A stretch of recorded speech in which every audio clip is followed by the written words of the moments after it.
Donc, je me présente, je m'appelle Jean de Balincourt. Cela fait un peu plus de 20 ans que je suis dans l'immobilier locatif, avec une expérience depuis 20 ans de tout ce qui concerne la fiscalité immobilière, notamment pour l'immobilier locatif. Je suis le fondateur et le président de la société Lokizy, dont le métier est la location meublée longue durée, dont nous parlerons un petit peu à la fin. Et qui fait que dans mon métier, je suis un des premiers en France à avoir vendu, conseillé des clients il y a une vingtaine d'années sur l'immobilier géré, notamment des EHPAD. Et donc, c'est un sujet que personnellement, je connais bien et dont j'ai remis en question il y a quelques années le mode de fonctionnement pour des tas de raisons, dont notamment les questions qui nous intéressent aujourd'hui. Voilà. Donc, immobilier, fiscalité, expertise, immobilier géré, résidence-service. Évidemment, les résidences-services, ça vous parle. Alors, ce qu'on appelle les résidences-services, elles répondent à un marché, à un besoin. Les résidences-services dont nous parlons concernent principalement en France les RPA, les résidences pour les personnes âgées non médicalisées, les résidences médicalisées, ce qu'on a appelé les MAPAD, ce qu'on appelle les EHPAD aujourd'hui, concernant maintenant les résidences étudiantes et qui concernent comme marché les résidences de tourisme, aussi bien à la mer, à la campagne ou à la montagne. Voilà principalement, et les résidences services dites résidences affaires, qui sont à la fois de la résidence hôtelière et quelquefois de la résidence tourisme. Donc voilà aujourd'hui j'allais dire l'appellation des résidences-services et voilà ce que l'on trouve en résidence-service aujourd'hui sur le territoire. Alors, on va prendre l'exemple de certains d'entre vous et par expérience, nous sommes sollicités tous les jours et questionnés tous les jours et nous tâchons d'y répondre sur les problématiques de certains et de beaucoup concernant leur investissement en immobilier géré. Donc, je parle à la première personne en me mettant à la place de vous et des investisseurs propriétaires.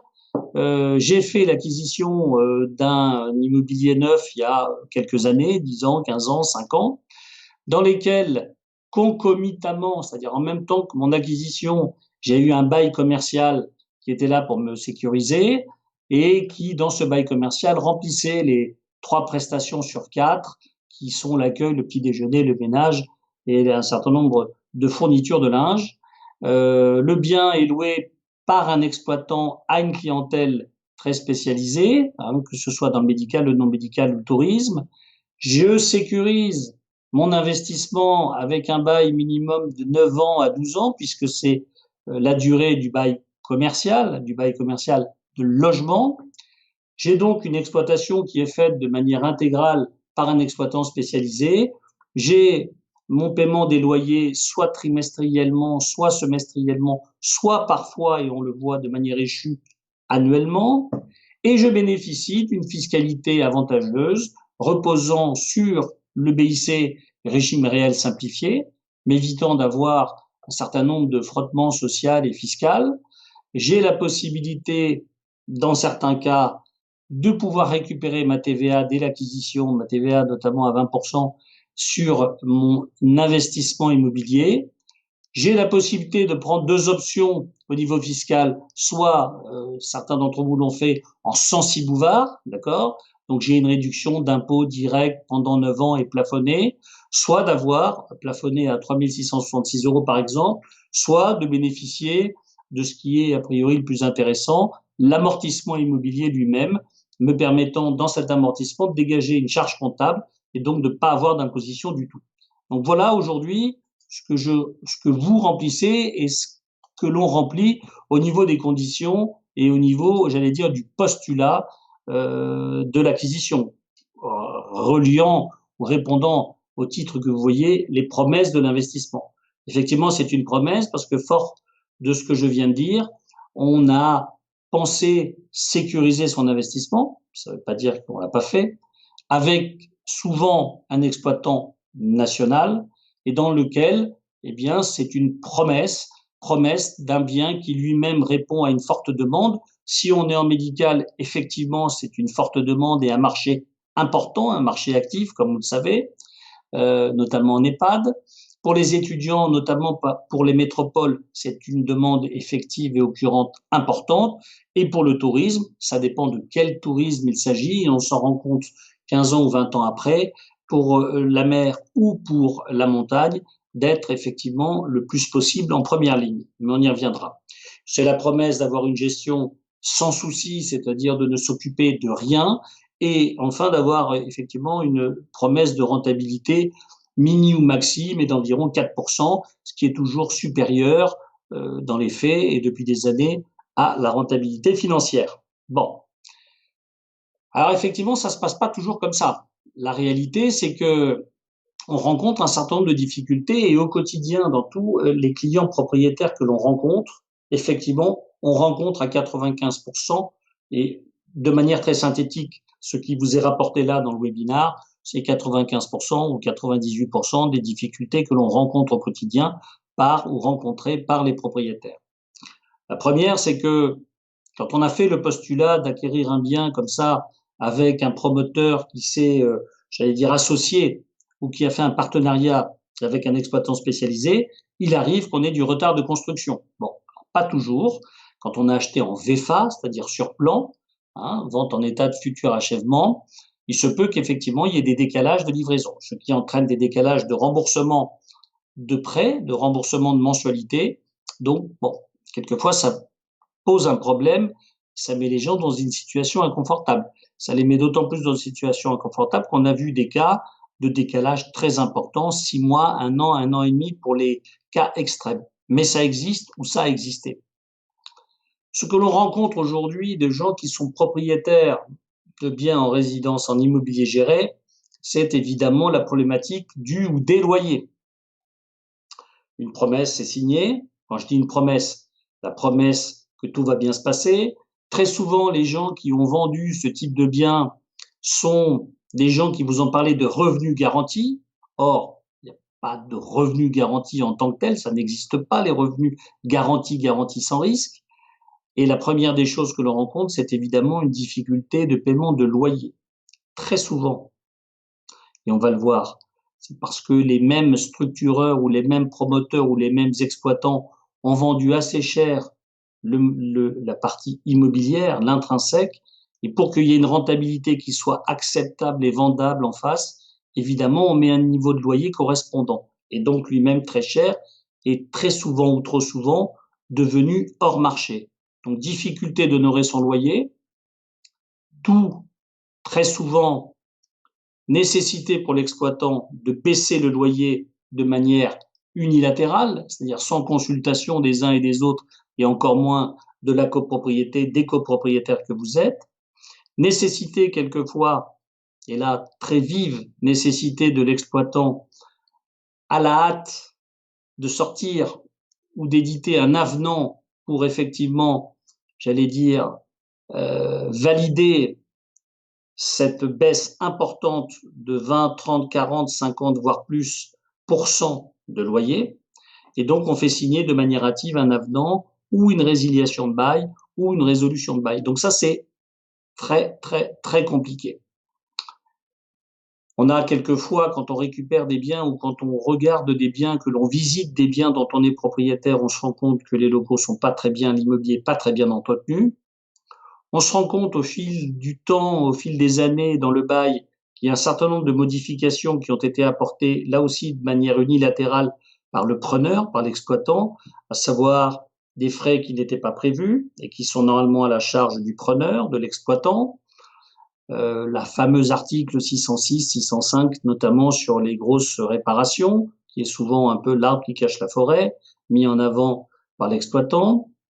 Une résiliation dont je parlais unilatérale du bail, qui fait que le propriétaire se retrouve sans bail, se retrouve parfois en risque et se retrouve face à un exploitant qui de temps en temps se permet de lui faire du chantage en lui disant si vous ne signez pas le nouvel avenant ou si vous ne signez pas le nouveau bail, vous êtes en risque fiscal de requalification, ce qui est quand même des propos assez extrêmes.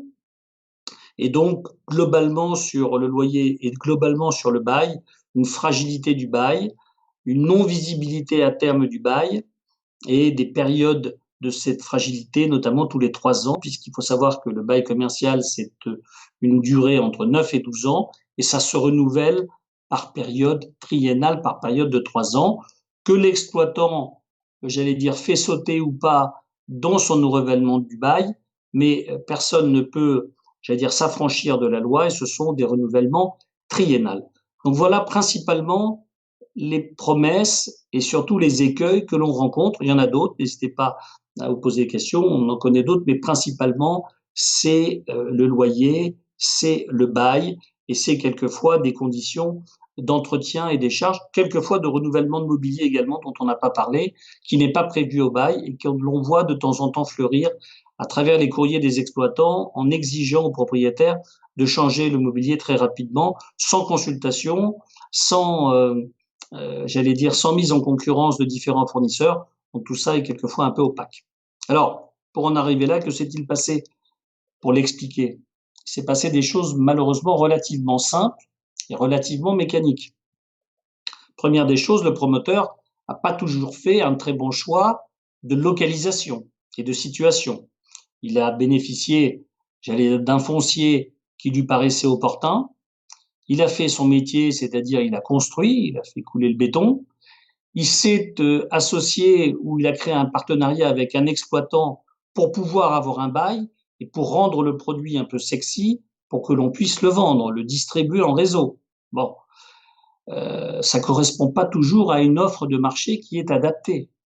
On a aujourd'hui des exemples, et on le voit tous les jours, de résidences qui sont très bien, intrinsèquement parlant, qui sont confortables, qui sont bien construites, mais qui sont dans des endroits où il n'y a pas de transport en commun, il n'y a pas de bus, il n'y a pas de métro, il n'y a pas de tram, très compliqué en dessert, loin des points qu'elle devrait desservir stratégiquement, comme des facs quand il s'agit de résidences étudiantes, comme une zone, j'allais dire, urbaine ou une zone d'accessibilité sur des entreprises ou des services quand il s'agit d'une résidence-service, ou loin de tout quand il s'agit d'une résidence hôtelière. J'en vois passer, nous en voyons passer toutes les semaines, voire tous les jours. Donc c'est un peu compliqué. Alors virtuellement et potentiellement, effectivement, on peut dire dans 5 ans, dans 10 ans, ça sera une zone intéressante, ça sera une zone exploitable, ça sera une zone rentable, mais on parle très souvent malheureusement et on spécule trop souvent malheureusement uniquement que sur le futur. Donc c'est quand même une situation très compliquée et ça rend des produits qui sont en plus difficilement vendables. Qu'est-ce qui s'est passé? Les banques ont financé ces programmes grâce au prisme de la notoriété des promoteurs ou la notoriété d'eux ou des exploitants en disant vous pouvez y aller, on peut financer les yeux fermés, c'est un exploitant national, je ne citerai pas de nom, il y en a quelques-uns, malheureusement on souffre en France, j'allais dire, d'une déficience du nombre d'exploitants nationaux, il y en a moins d'une dizaine, si ce n'est 6 ou 7 nationaux connus, aussi bien en résidence hôtelière qu'en résidence étudiante ou en résidence tourisme, et c'est très compliqué. Ça fait une concentration des exploitants qui, du coup, font monter un peu les enchères quand ils prennent à bail vis-à-vis des promoteurs. Pas rentrer dans le détail, mais la mécanique est souvent la même. Donc c'est très compliqué.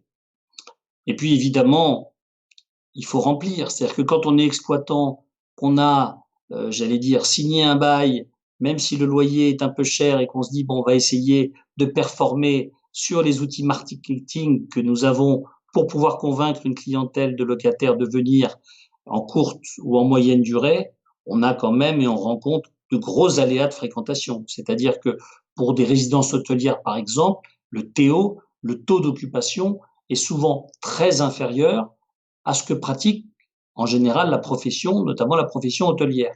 La même chose, en tourisme, les exploitants, pour remplir, sont poussés à travailler avec des grands tours opérateurs, notamment des tours opérateurs européens, et il faut remplir, remplir, et donc on casse un peu les prix, on fait des remises, on fait des super remises, on fait des super remises exceptionnelles en termes de location. Résultat des courses, on a des niveaux de loyer et des niveaux de rentrée qui sont très inférieurs à ce qui avait été prévu, et mécaniquement, par conséquence, le bailleur, pardon, le propriétaire bailleur se retrouve avec des baisses significatives de revenus qui sont souvent expliqués par courrier par ces exploitants en disant que la saison de tourisme a été mauvaise, que ci, que ça, qu'il n'y a pas eu de neige, que les facs ont eu du mal à construire. Mais résultat des courses, vous faites le portage des murs et vous n'êtes pas rémunéré en conséquence. Il s'agit d'un contrat. Un bail commercial, c'est un contrat et le contrat, malheureusement, pas très souvent, mais malheureusement dans les cas qui nous intéressent, évidemment, ces cas-là sont concernés. Alors, face à ce constat, on pourrait dire, mais mon Dieu, c'est catastrophique. Non, c'est pas forcément catastrophique puisque on est un pays avec quand même une démographie importante, un tourisme important. Je fais une petite parenthèse par rapport à l'époque dans laquelle nous vivons aujourd'hui, enfin l'époque depuis 15 jours, 3 semaines dans laquelle nous vivons, mais nous sommes un pays qui attire énormément de gens.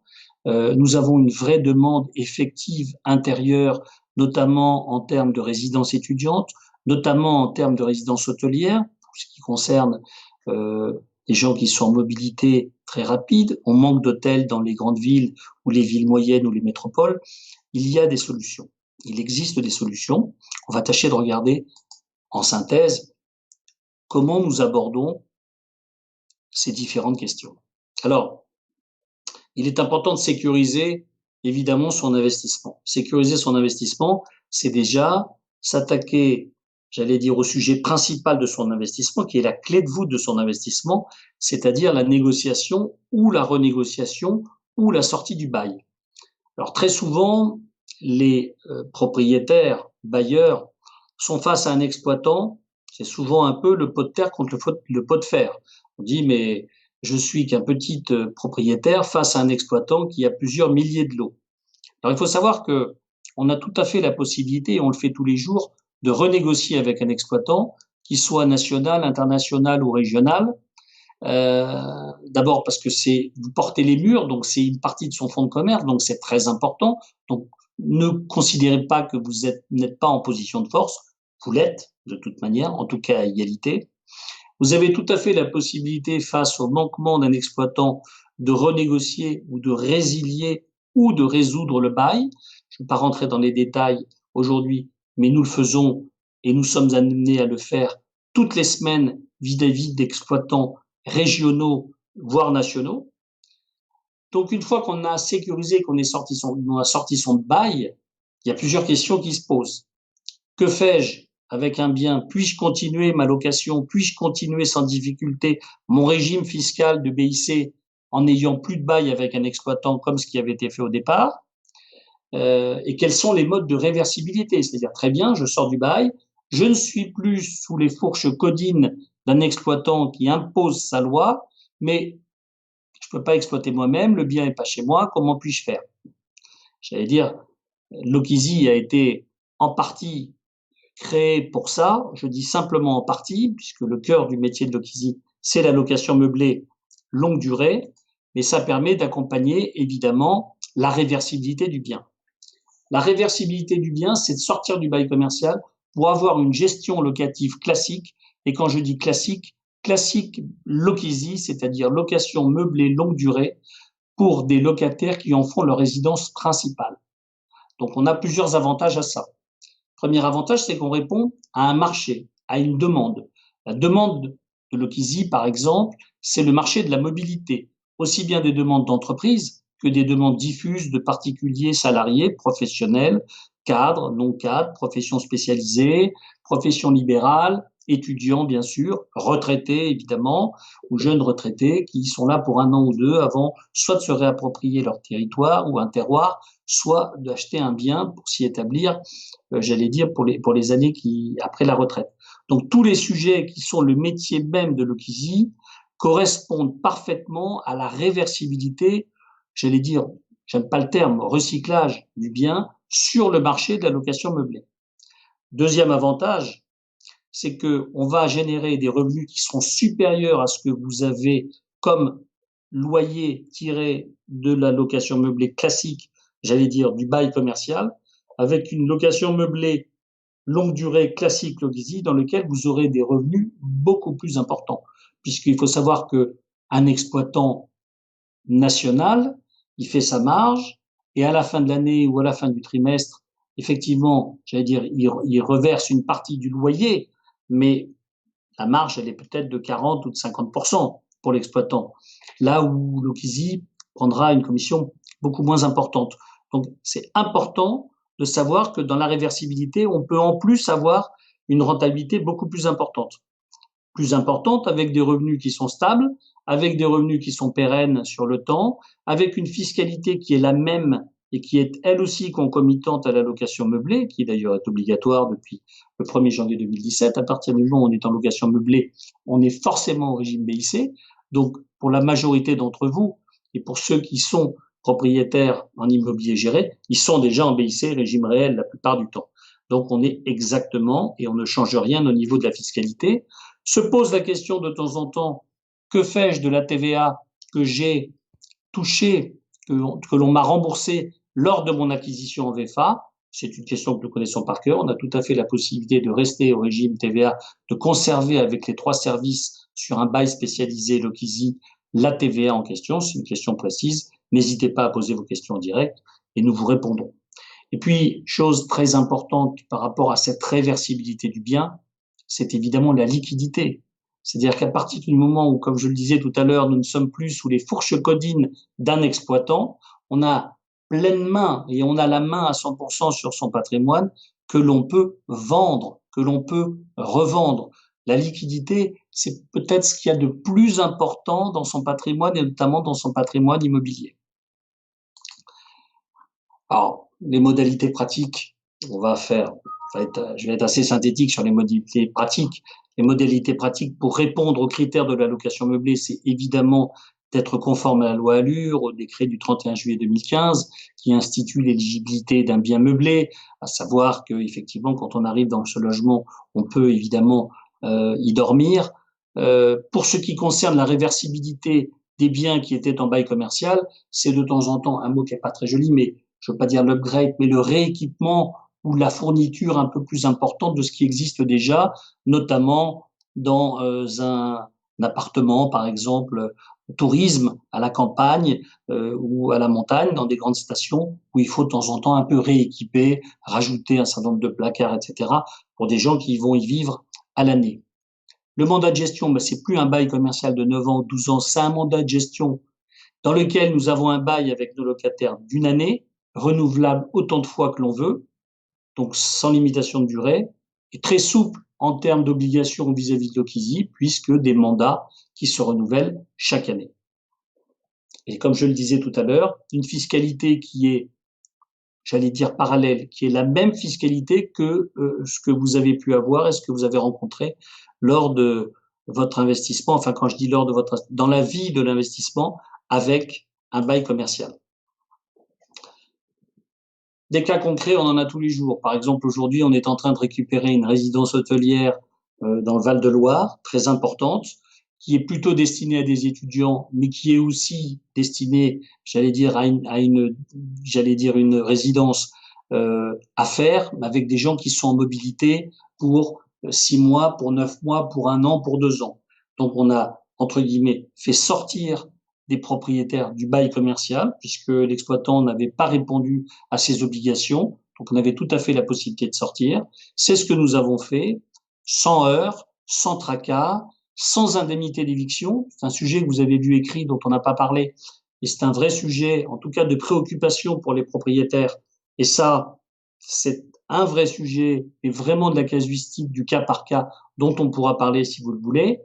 Il faut surtout pas en avoir peur, parce que c'est souvent une grande menace qui est agitée par les exploitants, mais ils n'en ont pas forcément, j'allais dire, la primeur et en tout cas pas forcément le droit.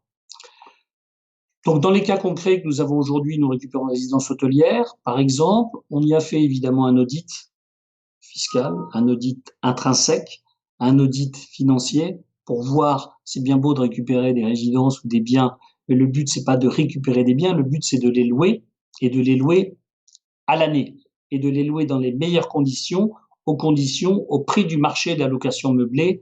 Et le prix du marché de la location meublée, c'est 20-25% au-dessus de la location nue, tout en gardant, je le redis, la fiscalité qui va avec.